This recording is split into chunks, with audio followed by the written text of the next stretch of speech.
Your ancient future is now. Welcome to Kim West. Everything must change. Nothing remains the same. The young become the old. Mysteries must unfold. That's where we are in 2003. The unraveling of the greatest mystery on planet Earth. The mystery of the hidden God. Any scripture, any religion will acknowledge the fact of that great mystery, because to date, that mystery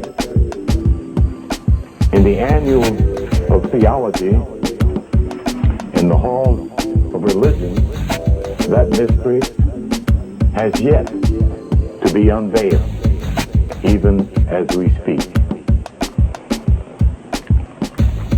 There are three missing keys in, quote, Black America, Negro America, North America: identity, self-knowledge, and self-revelation. With those three central keys, you are then armed to unravel the mystery of God. The Mwwrs,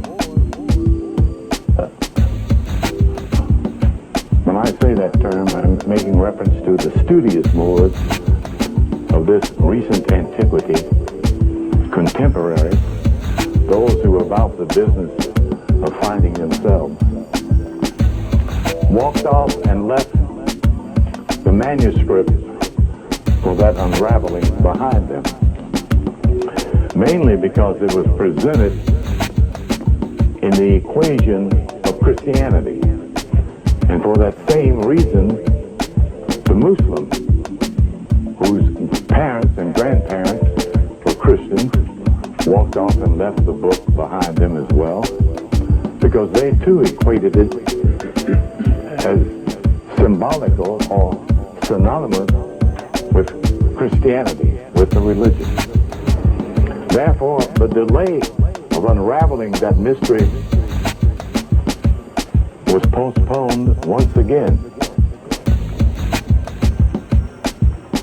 Around 1913, a Mwwr of the same hue in which I mentioned, dark-skinned, broad-nosed, and thick-lipped, came forward to articulate the absentee of identity for this population of people in the Western Hemisphere, the English-speaking African Mwwrs, a term I've added because it becomes so synonymous with our new adventure towards self-knowledge, and have been ignored even by such giants as Elijah Muhammad for socio-political reasons.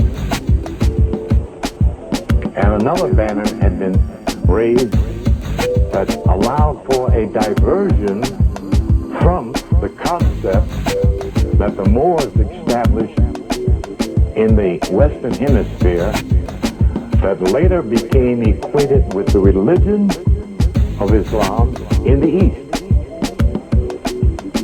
However, what is noted when one looks and observes, the crescent and the star are not on or in the Quran.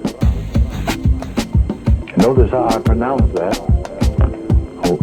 with the flavor of an Arabic intent. Notice how I pronounce the Koran for the Moorish Science Temple. Those are two different animals that have virtually little or nothing to do with each other. The Arabians of the East would not acknowledge the fact that Islam did not bring symbology forward. In fact, classified symbology, along with the fine art of your ancestors in the desert, as idolatry, as idol worship, missing the point of the knowledge of the language of Creator, which is the knowledge of symbolism. It is the Creator who put the crescent and the star in the heavens, not a man, not a religion, not a belief system. And this art is demonstrated throughout a period of every 30 days in perfect symmetry. But it was not until your parents promoted and sent forward their system of Codex Scriptus, the essence of symbological language, was it interpreted by man to represent both woman and man. But because our given teachers were so academically ground into the Europeans' heads in one of the most important areas of human ministry at that time was theology, that those that inherited that language promoted it and guarded it with their life, their law, and their guns, it became a bewilderment in the minds of the fundamental believer in God. Consequently, it did not take part in the so-called educational system of the theology, not the Christian, but the Baptist. Nearly 85% of your grandparents and great-grandparents were Baptists. But that was predominant throughout the whole of the South. It was only until they migrated up north that they were able and had access to other denominations in that same theology. The phenomenon of that is that most of those preachers, Baptists in type, became, and their grandchildren became, and their children became, sons became Masons, which did two remarkable things.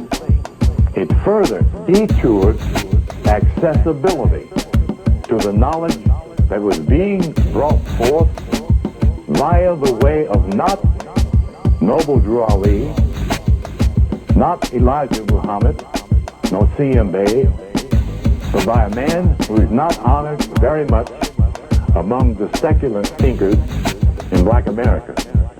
Benjamin Banneker Bay is a revealer of Moorish science and in part Moorish history.